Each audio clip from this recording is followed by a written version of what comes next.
Hello student. पिछली video में हमने एल्कोहल से एल्किल हैलाइड बनाने की दो विधियों को स्टडी किया था, जिसमें पहली विधि हैलोजन अम्ल के साथ में थी और दूसरी विधि जो है डार्जन अभिक्रिया थी। हैलोजन अम्लों के साथ में जो हमने रिएक्शन पढ़ी थी उसमें हमने एक नेमिंग रिएक्शन भी पढ़ी थी जिसका नाम था ग्रुप प्रक्रम।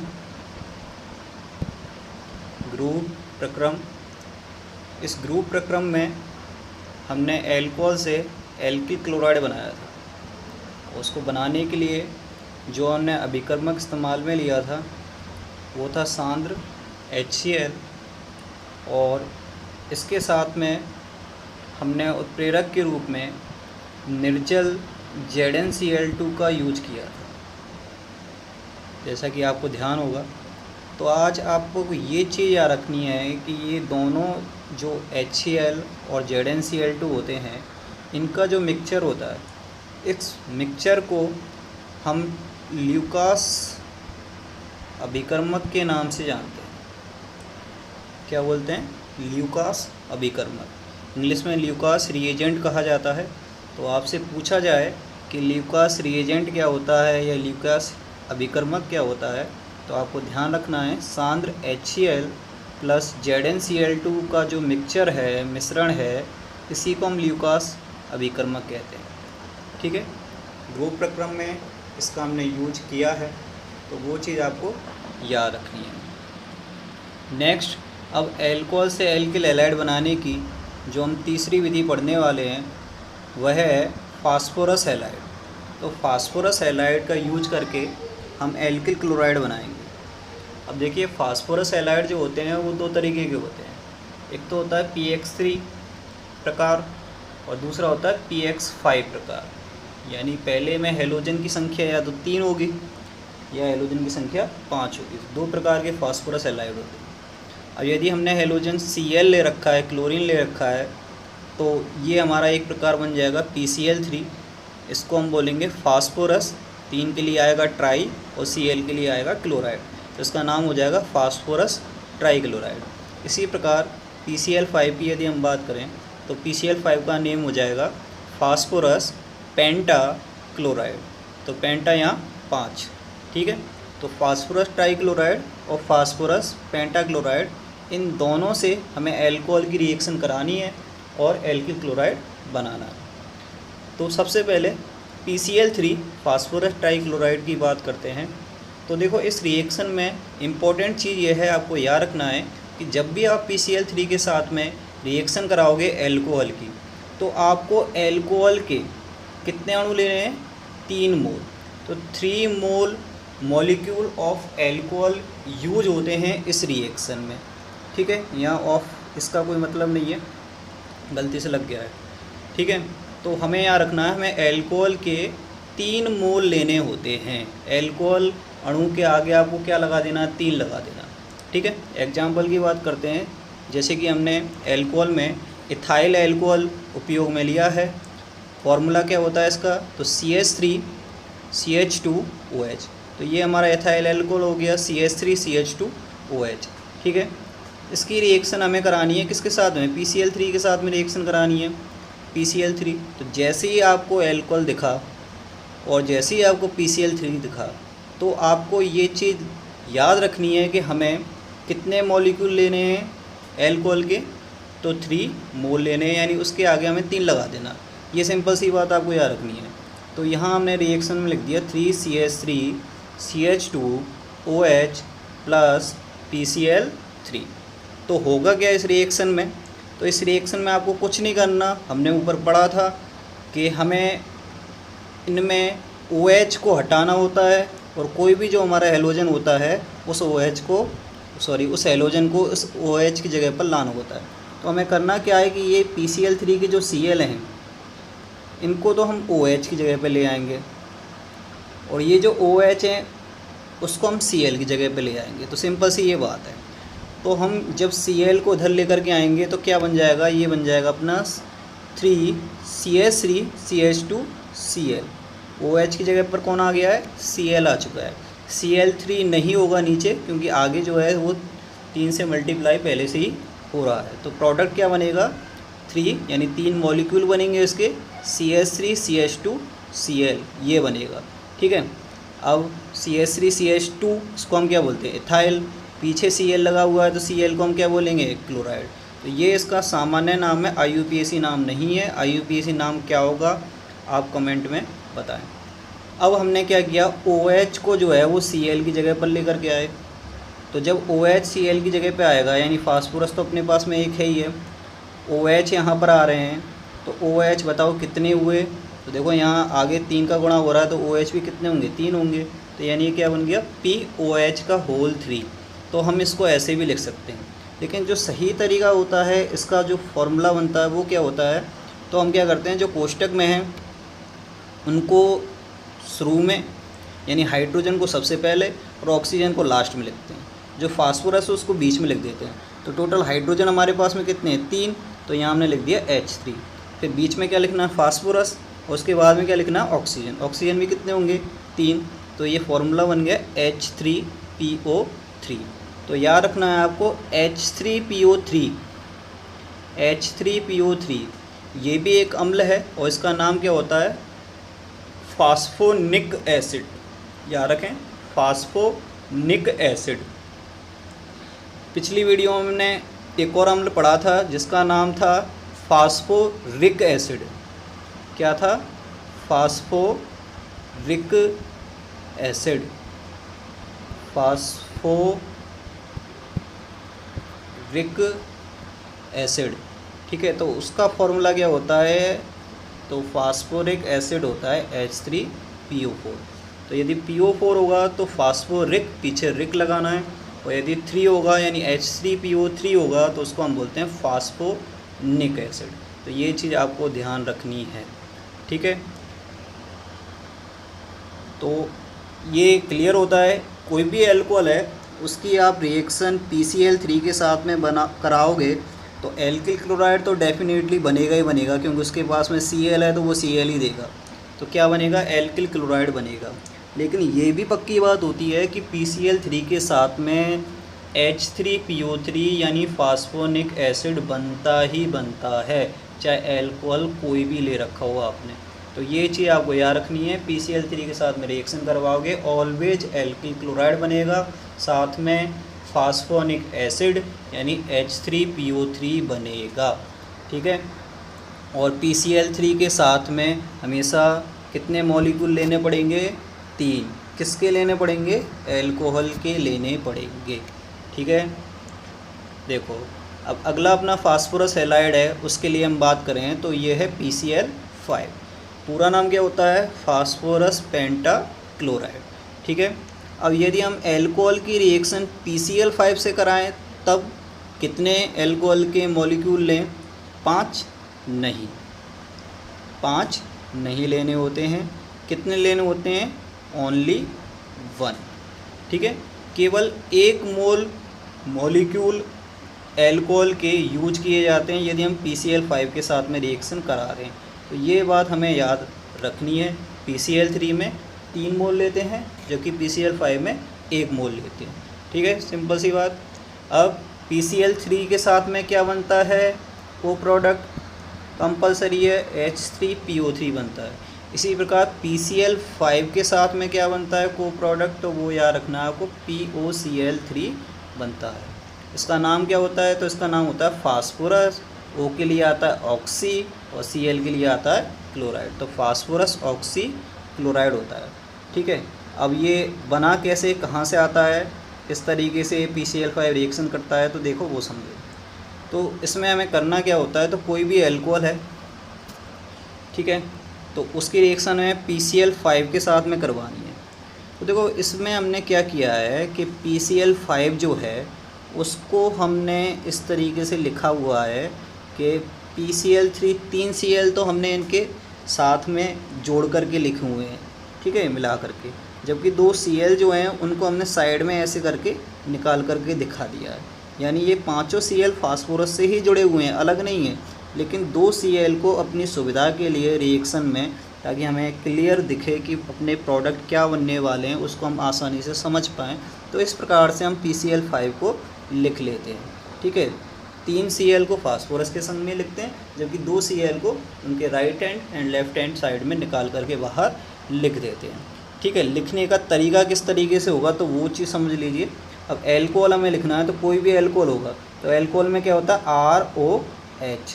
ठीक है, तो हमेशा याद रखना है कि जो एल्कोहल में ऑक्सीजन होगा उस ऑक्सीजन के नीचे तो क्या आएगा, अपना PCl3 आएगा, और जो OH यानी H है, ठीक है, तो H की तरफ अपना एक Cl आएगा और जो R है उसकी तरफ अपना दूसरा Cl होगा। यानी ये अपना लिखने का तरीका होगा, ये चीज़ आपको ध्यान रखनी है। ठीक है, जैसे कि देखो हमने जो एग्जांपल लिया है, हमने लिया है CH3CH2OH इथाइल एल्कोहल, IUPAC नाम एथेनॉल होता है। अब हम यहाँ PCl5 से रिएक्शन करवा रहे हैं तो मैंने नीचे PCl5 को लिखा हुआ है, और कैसे लिखा हुआ है, PCl5 में जो PCl3 है तो 3 Cl को तो फास्फोरस के संग में जोड़ा हुआ है और 2 जो Cl हैं उनको right hand and left hand की तरफ बाहर निकाला हुआ है। ठीक है, तो इस प्रकार से तो PCl3 कहाँ है, ऑक्सीजन के जस्ट नीचे। तो इस तरीके से आप देखोगे तो हमने ये वाला साइड वाला जो बॉन्ड है वो यहाँ से इसको हमने कट कर दिया है, इस तरीके से हमने कट कर दिया। तो ये जो है क्या बना अपने पास में, यहाँ से हमने इसको कट किया तो ये वाला जो पोर्शन है ये मिलकर के क्या बना रहा है, तो ये बना रहा है आपका CH3CH2Cl। तो इस तरीके से क्या बना, इथाइल क्लोराइड। यहाँ भी एल्किल क्लोराइड ही बनता है, लेकिन PCl5 में कितने मोल बनेंगे, 1, PCl3 में कितने बनेंगे, 3, वो चीज़ हमें याद रखनी है। अब देखो यहाँ यदि देखो बीच में तो क्या है, ऑक्सीजन और PCl3 आपको दिखाई दे रहा है, तो ये मिलकर के क्या बना लेते हैं, POCl3। तो मिडिल वाला पार्ट है वो मिलकर के क्या बना लेता है, POCl3। इसको हम क्या बोलते हैं, फास्फोरस ऑक्सी क्लोराइड। ठीक है, नाम लिखा हुआ है नीचे, अभी दिखाता हूँ। ठीक है, तो ये अपने पास में है और इस साइड में क्या है हमारा OH का H, और इधर हमारा क्या है Cl। तो H और Cl मिलकर के क्या बना लेंगे, HCl। तो इस तरीके से हमारे टोटल प्रोडक्ट क्या बन रहे हैं, देखो तो क्या बना हमारा CH3CH2Cl बन गया, तो ये हो गया हमारा इथाइल क्लोराइड, साथ में बना POCl3 हो गया, इसको हम बोलेंगे फॉस्फोरस ऑक्सी क्लोराइड, और क्या बना, HCl बना। तो ये रिएक्शन होती है एल्कोहल की PCl3 और PCl5 के साथ में। ठीक है, एल्कोहल में हमने एग्जांपल ले रखा है इथाइल एल्कोहल या एथेनॉल, तो ये चीज़ हमें यहाँ याद रखनी है। ठीक है, आगे देखते हैं। देखिए तो आगे अपना एक नोट है। नोट क्या कहता है कि ये जो विधि है जिसमें हम फास्फोरस हैलाइड का यूज कर रहे हैं, तो उस विधि में यानी फास्फोरस हैलाइड से RBr यानी एल्किल ब्रोमाइड, RI यानी एल्किल आयोडाइड बनाने के लिए सबसे पहले आपको PBr3 PBr5 या PI3 या PI5, मतलब क्या है, यदि आपको एल्किल ब्रोमाइड बनाना है तो आपको PBr3 या PBr5 बनाना पड़ेगा। मेनली PBr3 ही बनाते हैं, ये 2 बार लिखने का क्या मतलब है वो अभी बताता हूँ। इसी प्रकार एल्किल आयोडाइड बनाने के लिए आपको क्या बनाना पड़ेगा, PI3 बनाना पड़ेगा। क्यों करना पड़ता है ये हमें, क्योंकि देखो PCl3 PCl5 की बात करें तो ये जो प्रोडक्ट होते हैं वो नेचर में अवेलेबल होते हैं, मिलते हैं आराम से। PCl3 PCl5 जो है हमें प्रकृति में मिलते हैं, आराम से आपको लैब में मिल जाएंगे। लेकिन जैसे हम PBr3 या PI3 या PBr5 या PI5 की बात करें तो ये हमें लैब में नहीं मिलेंगे। क्यों नहीं मिलते, वही वाली बात, कैसे होते हैं, अस्थायी होते हैं। ठीक है, कैसे होते हैं, अस्थायी होते हैं। अस्थायी होते हैं तो यानी हम इनको स्टोर नहीं कर सकते, रख नहीं सकते डिब्बे में बंद करके, लैब में ये हमें मिलेंगे नहीं।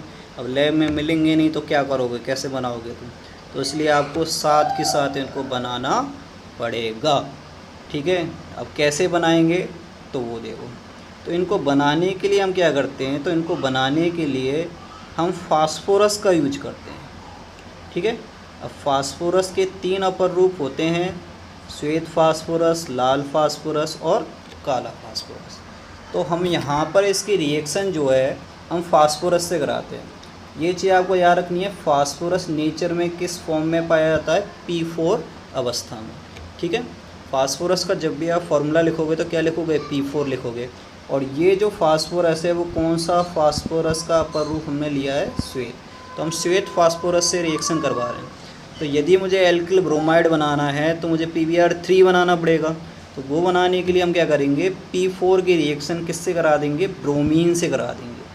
यदि हमें Pi3 बनाना होगा तो श्वेत फास्फोरस की रिएक्शन हम किससे करा देंगे, I2 यानी आयोडीन से करा देंगे। तो ये चीज़ आपको ध्यान रखनी है। तो देखो होगा क्या इसमें, तो जब श्वेत फास्फोरस और ब्रोमीन की रिएक्शन कराते हैं तो मेनली क्या होता है इसमें, PbR3 और PbR5 दोनों ही बनते हैं, ठीक है। लेकिन ये जो PbR5 होता है ये बहुत कम मात्रा में बनता है, Pi5 जो होता है बहुत कम मात्रा में बनता है। यानी जो अपना मेन प्रोडक्ट होंगे वो ट्राई हैलाइड ही होंगे, ठीक है। 92 से 94% जो है वो ट्राई हैलाइड ही बनेंगे। ऐसा होता क्यों है, क्योंकि जो पेंटा हैलाइड होते हैं PbR5 Pi5 वो अनस्टेबल होते हैं, कम स्थायी होते हैं और इजीली टूट जाते हैं। किसमें, PbR3। और यहाँ से यदि PbR5 की बात करें तो ये क्या बना देगा, Br2 यानी ब्रोमीन बना देगा। Pi5 क्या बना देगा, तो Pi5 टूट जाएगा Pi3 और I2 में, आयोडीन में टूट जाएगा। तो इस तरीके से यदि हम बात करें तो यहाँ हमारा जो मेन प्रोडक्ट होता है वो ट्राई हैलाइड ही होता है, लेकिन थोड़ी सी मात्रा में ये भी बनता है, इसलिए मैंने ये आपको दिखा दिया है। आप चाहें तो इनको छोड़ भी सकते हैं, डायरेक्ट आप ट्राई हैलाइड बना करके रिएक्शन करा सकते हैं। तो इस तरीके से हमारे ट्राई हैलाइड बन जाएंगे। और ये जो ट्राई हैलाइड है वो किसके साथ में रिएक्शन करेंगे, एल्कोहल के साथ में तुरंत रिएक्शन कर लेंगे और उस एल्कोहल को एल्किल ब्रोमाइड में या एल्किल आयोडाइड में चेंज कर देंगे। तो इस तरीके से होता है, ठीक है। अब इससे रिलेटेड क्वेश्चन किस तरीके से पूछ सकता है आपके लिए एग्ज़ाम में, तो मैंने आपको क्वेश्चन एक यहाँ लिख करके दिया हुआ है। जैसे कि यहाँ एक एल्कोहल का हमने एग्जाम्पल ले लिया है CH3CH2OH और उसकी रिएक्शन किससे कराने के लिए बोल रहा है, वो ब्रोमीन से, और किसकी प्रेजेंस में, लाल फास्फोरस। सॉरी इसमें आपको ये ध्यान रखना, सॉरी गलती हो गई, वो श्वेत नहीं, कौन सा फास्फोरस होता है हमारा, लाल फास्फोरस होता है, ठीक है। वो ध्यान रखना, बाई मिस्टेक श्वेत निकल गया मुँह से, ठीक है। तो वो लाल फास्फोरस होता है। तो इसके साथ में यानी इस तरीके से भी आपको रिएक्शन लिखी मिल जाए तो आपका मेन प्रोडक्ट, ये देख लो यहाँ क्या है, Br यानी ब्रोमीन से रिएक्शन करा रहे हैं तो मेन प्रोडक्ट क्या बनेगा, ब्रोमाइड। यानी आपको यहाँ से ये OH हटाना है और OH की जगह पे क्या लिख दोगे, Br। तो CH3 CH2 और क्या आ जाएगा, Br, ठीक है। ये अपना मुख्य उत्पाद होता है। अब यदि आप बोलें कि सर और क्या बनेगा, ये Br कहाँ गया, और Br तो यहाँ आ गया, फास्फोरस का क्या होगा, OH का क्या होगा, तो जैसे कि मैंने बताया यहाँ पर जब ब्रोमीन और लाल फास्फोरस की रिएक्शन करवाओगे तो क्या बनेगा, PbR3 बनेगा, ठीक है। लाल फास्फोरस और ब्रोमीन की रिएक्शन करवाएंगे तो PbR3 बनेगा, और PbR3 यानी PCl3 या Pi3 इनके साथ में हमेशा जो सह उत्पाद बनता है वो क्या बनता है, H3PO3। तो ये बनता है, ठीक है। मेन प्रोडक्ट अपना ब्रोमाइड है तो वो आप दिखा सकते हो। तो ट्राई हैलाइड यानी जो PCl3 के साथ में रिएक्शन आपको करके बताइए, सेम बिल्कुल ही उसी तरीके से रिएक्शन PbR3 और Pi3 के साथ में हो जाएगी, ठीक है। तो इस तरीके से रिएक्शन होगी, तो ध्यान रखें। नेक्स्ट जो इसमें रिएक्शन है, तो ये एल्कोहल से एल्किल हैलाइड बनाने की रिएक्शन जो है वो कंप्लीट हो चुकी हैं। अगली जो अभिक्रिया है अपनी उसका नाम है हैलोजन विनिमय, ठीक है। हैलोजन विनिमय यानी एक्सचेंज करना है, हैलोजन का आदान प्रदान कर देना है, बदल देना है, और इस तरीके से हम एल्किल हैलाइड बना सकते हैं। अब इसका मतलब क्या है, एल्किल हैलाइड यानी RH, ये तो एल्किल हैलाइड है ही है, तो करना क्या है हमें, तो इसका मतलब ये है कि ये जो एल्किल हैलाइड है यानी इसमें जो हैलोजन है वो एक अलग प्रकार का होगा। ये जो हैलोजन है वो एक अलग प्रकार का होगा। मतलब मान लो कि यहाँ पर X जो है वो Cl है।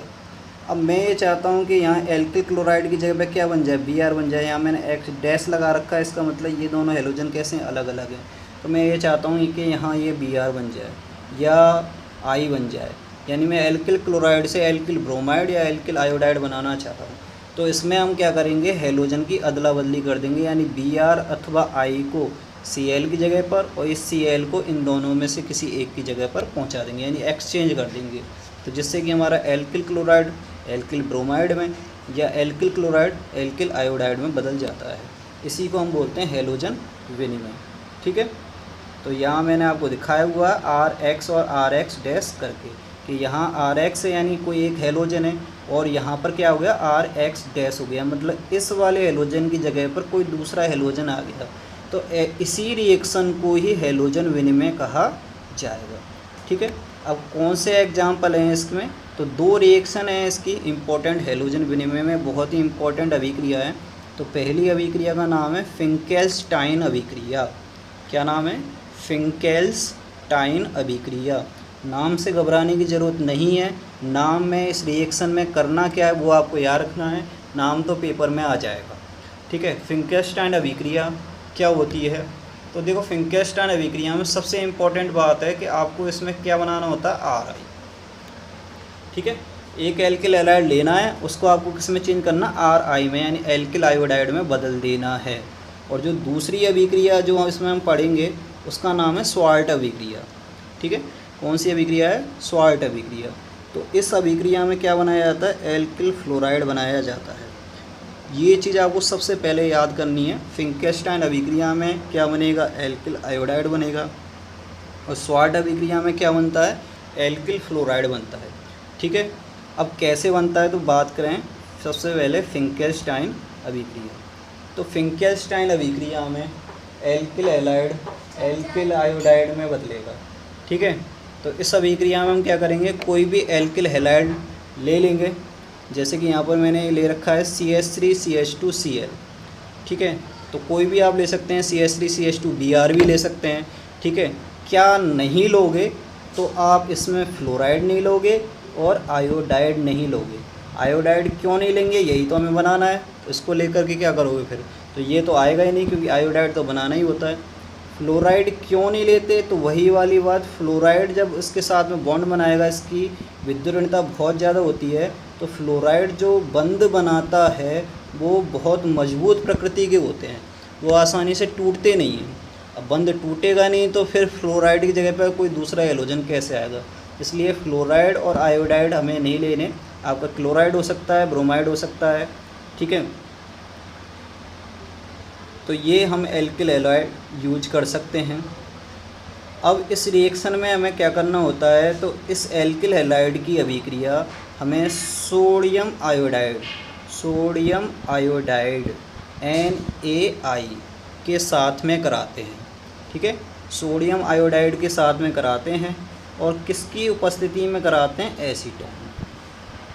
यहाँ ये जो एसीटोन है उपस्थिति का मतलब ये माध्यम का काम करेगा। जैसे जल में कराते हैं रिएक्शन, तो यहाँ हम जल के बजाय किस में रिएक्शन कराएंगे? एसीटोन में, यानी अध्रुवीय माध्यम में रिएक्शन करवाएंगे। ठीक है, तो इस रिएक्शन को कराने पर क्या होगा? ठीक है, तो देखो यही हमने लिखा है, फिंकेल्स्टाइन अभिक्रिया में क्या लिया है? CH3CH2Cl ethyl chloride. रिएक्शन किससे कराई है? NaI sodium iodide. किसकी उपस्थिति में करा रहे हैं? एसीटोन की उपस्थिति में। देखो बहुत ही आसान रिएक्शन है, हैलोजन का विनिमय एक्सचेंज कर देना, अदला बदली कर देनी है। तो आपको करना क्या है, जो अपना I है उसे तो Cl की जगह पर ले जाओ, और जो Cl है उसे I की जगह पर ले आओ। तो देखो I जब Cl की जगह पहुंचा तो क्या बना? CH3CH2, पहले यहाँ था Cl, अब आ गया I। ठीक है, तो क्या बन गया? Ethyl iodide. और जब Na जो है उसके पास में क्या आ गया? Cl आ गया, तो क्या बन गया? NaCl sodium chloride. ठीक है, इस तरीके से ये होती है फिंकेल्स्टाइन अभिक्रिया। नेक्स्ट अभिक्रिया है स्वार्ट अभिक्रिया। तो स्वार्ट अभिक्रिया में क्या होता है, तो जैसे कि मैंने आपको बताया था, स्वार्ट अभिक्रिया में तो इसमें एल्किल फ्लोराइड बनता है। ठीक है, एल्किल फ्लोराइड बनता है, ये आपको ध्यान रखना है। और इसमें क्या करते हैं, किसी एल्किल हैलाइड की अभिक्रिया हम धात्विक फ्लोराइडों के साथ में करवाते हैं। ठीक है, धात्विक फ्लोराइड मतलब क्या है? सीधा दिख रहा है, धात्विक मतलब धातु, फ्लोराइड मतलब फ्लोराइड, धातु से फ्लोराइड जुड़े होंगे। तो जैसे कि इसके एग्जाम्पल जो हैं वो हैं इसमें लिखे हुए हैं, जैसे कि AgF ले सकते हैं, सिल्वर फ्लोराइड ले सकते हैं, हम COF2 ले सकते हैं, कोबाल्ट फ्लोराइड ले सकते हैं, हम SbF3 एंटीमनी ट्राईफ्लोराइड ले सकते हैं, हम Hg2F2 मर्क्यूरस फ्लोराइड ले सकते हैं। तो सभी धातुओं के साथ में फ्लोरीन या फ्लोराइड जुड़ा हुआ है तो इनको हम बोलेंगे धात्विक फ्लोराइड। तो इनके साथ में यदि आप किसी भी एल्किल फ्लोराइड की रिएक्शन करवाओगे तो फ्लोरीन क्या करेगा, उस एल्किल हैलाइड में मौजूद हैलोजन को वहाँ से हटा करके उसकी जगह पर खुद आ जाएगा। ठीक है, तो ये रिएक्शन होती है इसमें। तो जैसे कि इसमें हमने रिएक्शन जो है वो सिल्वर फ्लोराइड AgF का उपयोग करके देख रहे हैं, क्योंकि आसान होती है इससे रिएक्शन कराना। तो सॉल्ट अभिक्रिया जब भी आए आप तो AgF से रिएक्शन करा दो। तो देखो इसमें हमने क्या लिया है, CH3CH2Br एथिल ब्रोमाइड, और हम किससे रिएक्शन करवा रहे हैं, AgF के साथ में रिएक्शन करवा रहे हैं। तो हमें करना क्या है, ये जो आपको फ्लोरीन दिख रहा है इस फ्लोरीन को कहाँ ले आओगे, Br की जगह पर। तो क्या बन जाएगा अपना, तो ये बन जाएगा CH3CH2 और Br की जगह पे क्या आ गया, F आ गया, तो ये बन गया एथिल फ्लोराइड। अब Br कहाँ चला गया, तो वो फ्लोरीन की जगह पे आ गया। फ्लोरीन पहले किसके संग में जुड़ा हुआ था, Ag, तो यहाँ पर Br आ गया तो क्या बन जाएगा, AgBr। तो इस तरीके से रिएक्शन होती है, देख सकते हो। CH3CH2Br एथिल ब्रोमाइड हमने रिएक्शन करवाई AgF सिल्वर फ्लोराइड के साथ में, तो Br और AgBr बना रहे हैं, और फ्लोरीन जो है वो एथिल के संग में जुड़ करके एथिल फ्लोराइड बना रहा है। तो ये रिएक्शन होती है स्वार्ट अभिक्रिया, बहुत ही इंपॉर्टेंट रिएक्शन है दोनों। फिंकेस्टाइन स्वार्ट अभिक्रिया एग्जाम के दृष्टिकोण से आती रहती हैं, तो अच्छे से याद रखें। ठीक है, और एक और एग्जाम्पल के साथ में इसको समझने की कोशिश करते हैं स्वार्ट अभिक्रिया को। ठीक है, जैसे कि मान लो कि यदि हम किसी दूसरे धात्विक फ्लोराइड का यूज करें और फिर इस रिएक्शन को कराएं, तो तब क्या होता है, तब हमें क्या करना होगा, जैसे कि हमने Hg2F2 का यूज किया है। ठीक है, तो इसको हम क्या बोलेंगे, मर्क्यूरस फ्लोराइड बोलेंगे। इसके साथ में रिएक्शन करा रहे हैं, तो देखो रिएक्शन वही सिंपल सा उसका लॉजिक है, तरीका है, कुछ नहीं करना आपको। वही करना है कि हैलोजन की अदला बदली कर देनी है, फ्लोरीन को Cl की जगह और Cl को फ्लोरीन की जगह। लेकिन इस रिएक्शन में करना क्या है, क्योंकि यहाँ फ्लोरीन की संख्या कितनी है, 2 है, तो जितने फ्लोरीन होंगे उतने ही एल्किल हैलाइड आपको लेने पड़ेंगे। बस ये चीज़ आपको याद रखनी है। यहाँ पर फ्लोरीन 2 हैं, तो इसलिए हमने एल्किल हैलाइड के कितने अणु लिए हैं, 2। ठीक है, यदि मैं SbF3 लेता तो यहाँ मुझे एल्किल हैलाइड कितने लेने पड़ते, 3 लेने होते। तो बस इतनी सिंपल सी बात होती है और कुछ नहीं है। ठीक है, तो क्या हो जाएगा, फ्लोरीन को यदि हम Cl की जगह पर पहुँचा दें तो ये हो जाएगा 2CH3CH2F, तो इथाइल फ्लोराइड बन जाएगा। और जो Cl है वो F की यानी फ्लोराइड की जगह पर आ गया, तो क्या बन जाएगा, Hg2Cl2 मर्क्यूरस क्लोराइड बन जाएगा। ठीक है, तो ये होता है स्वार्ट अभिक्रिया है। कोई भी आप लिखना चाहें, चाहे मर्क्यूरस फ्लोराइड के संग करा दो, चाहे AgF के संग करा दो, दोनों ही सही है। ठीक है, AgF वाली थोड़ी आसान होती है, ज़्यादा हमें सोचना नहीं होता कितने अणु लेने होते हैं एल्किल हैलाइड की, तो आप वो चूज कर सकते हो स्वार्ट अभिक्रिया में लिखने के लिए। ठीक है, अच्छे से याद कर लेना, काफ़ी इंपॉर्टेंट होती है। नेक्स्ट जो रिएक्शन की बात करें, नंबर 3 जो पैटर्न है एल्किल हैलाइड बनाने का, तो वो है silver salt of monocarboxylic acid. मतलब क्या है, मोनोकार्बोक्सिलिक अम्ल के सिल्वर लवण। ठीक है, इसका मतलब क्या है, कार्बोक्सिलिक अम्ल हम जानते हैं, कार्बोक्सिलिक अम्ल क्या होता है, तो कार्बोक्सिलिक अम्ल हो गया COOH, ये कार्बोक्सिलिक समूह है। अब ये समूह किससे जुड़ा होगा, किसी एल्काइल ग्रुप से जुड़ा होगा, RCOOH। तो ये तो हो गया कार्बोक्सिलिक अम्ल। हमें क्या लेना है, लवण। तो लवण का मतलब होता है कि जब अम्ल में H की जगह पर कोई भी धातु आकर के जुड़ जाए तो वो लवण बन जाएगी। अब इसमें कौन सी धातु का जिक्र किया गया है, सिल्वर, चांदी, Ag का जिक्र किया गया है, तो हम क्या करेंगे, इस H की जगह पर क्या ले लेंगे, Ag, सिल्वर। ठीक है, तो ये होता है सिल्वर सॉल्ट ऑफ मोनोकार्बोक्सिलिक अम्ल, यानी मोनोकार्बोक्सिलिक अम्ल का सिल्वर लवण। ठीक है, इसकी रिएक्शन करा के हमें क्या बनाना है, एल्किल हैलाइड। देखो इससे संबंधित जो रिएक्शन होती है उस रिएक्शन का नाम होता है, ठीक है, ये भी नेमिंग रिएक्शन है, तो इस रिएक्शन का नाम है हुन्स-डीकर अभिक्रिया। क्या नाम है? हुन्स-डीकर अभिक्रिया। तो इसको हम हुन्स-डीकर अभिक्रिया बोलते हैं। तो ये चीज़ आपको याद रखनी है। हुन्स-डीकर अभिक्रिया में हम क्या लेते हैं? पक्की बात है RCOOAG, RCOOAG लेते हैं। अब रिएक्शन किससे कराओगे? तो पक्की बात है ब्रोमीन Br2। किससे कराते हैं? Br2 से रिएक्शन कराते हैं, Cl2 से नहीं कराते, I2 से नहीं कराते। हुन्स-डीकर अभिक्रिया में किससे रिएक्शन कराते हैं? Br2 से कराते हैं, ध्यान रखना है, ठीक है। और किसकी उपस्थिति में करवाते हैं? तो यहाँ माध्यम हमारा CCl4 होता है, तो CCl4 के साथ में रिएक्शन कराते हैं, CCl4 के साथ में रिएक्शन कराते हैं। तो हुन्स-डीकर अभिक्रिया में हम क्या लेंगे? तो हम कार्बोक्सिलिक अम्ल का सिल्वर लवण लेंगे। फॉर्मूला क्या हो गया? RCOOAG। रिएक्शन किससे कराएंगे? ब्रोमीन। सूत्र क्या होता है? Br2। किसके उपस्थिति में करवाएंगे? CCl4। तो रिएक्शन में क्या होगा? देखो ये जो Ag है वो एक Br से रिएक्शन करेगा, तुरंत क्या बना लेगा? AgBr। कैसा अवच्छेद होता है इसका? हल्का पीला अवच्छेद, तो AgBr बन जाएगा। ये जो COO समूह है, कार्बोक्सिलिक समूह, ये जो कार्बोक्सिलिक समूह है वो तुरंत CO2 गैस के रूप में बाहर हो जाता है। ये चीज़ आप याद रखें। याद करने का तरीका है सिंपल सा कि जब तक यहाँ पर धातु है, जब तक यहाँ धातु है और वो भी क्या है? चांदी है। अब चांदी यदि चली गई, तुम्हारे पास में चांदी है, यदि तुम्हारी चांदी को कोई लेकर के चला गया तो तुम उसका पीछा नहीं करोगे पकड़ने के लिए। तो सेम जैसे ही यहाँ से चांदी हटेगी, Ag हटेगी, तो ये जो COO समूह है वो भी किसके रूप में इसको पीछा करने जाएगा? CO2 के रूप में, यानी तुरंत CO2 के रूप में बाहर निकल जाएगा। तो हमारे दो सह उत्पाद बन गए, एक AgBr बन गया और एक CO2 बन गया। क्या रह गया है यहाँ से? देखो गौर करो। तो देखो ये तो मैंने हटा दिया, ये हटा दिया, यहाँ से क्या रह गया? CH3 रह गया। दो Br हैं, एक Br Ag को दिया था तो एक बचा, तो ये CH3 और Br जोड़ करके क्या बना लेंगे? CH3Br। क्या बोलेंगे? मिथाइल ब्रोमाइड, ठीक है। तो इस तरीके से ये रिएक्शन होगी।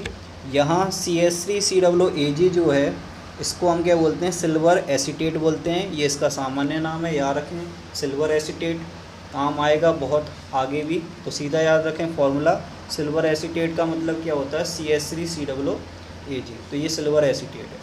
और ये हो गई हुन्स-डीकर अभिक्रिया, ठीक है। तो याद रखें हुन्स-डीकर अभिक्रिया में क्या करेंगे? कोई भी कार्बोक्सिलिक अम्ल का सिल्वर लवण RCOOAG, हमने R की जगह पर यहाँ CH3 ले रखा है, तो इसका नेम हो जाएगा सिल्वर एसीटेट हो जाएगा।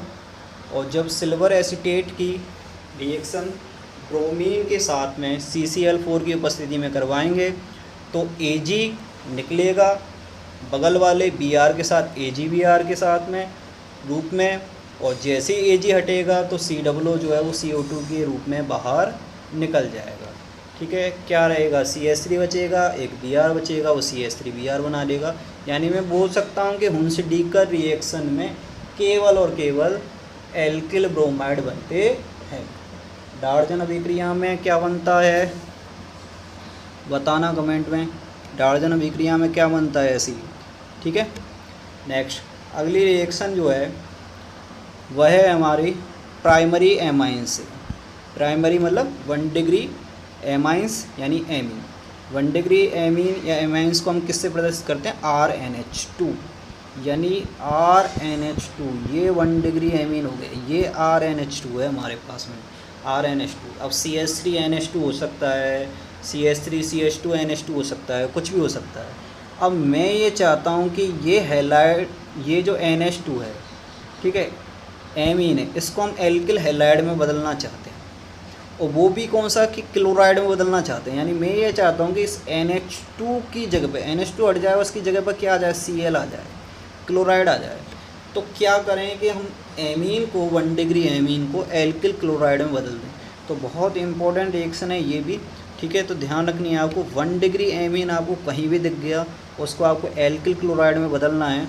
तो उसको बदलने के लिए एक अभिकर्मक काम में आता है, उस अभिकर्मक का नाम है टिल्डेन अभिकर्मक।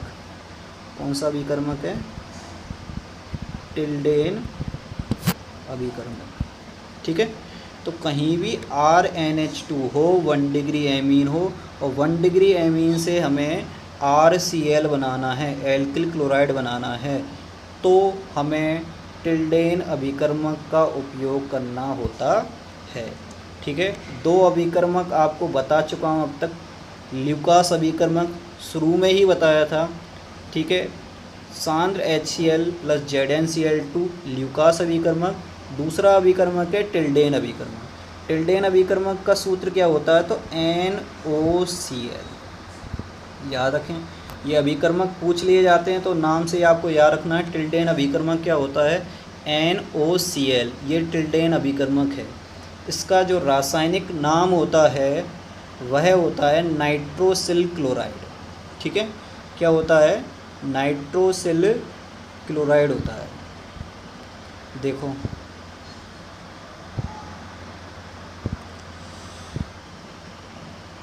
एक मिनट,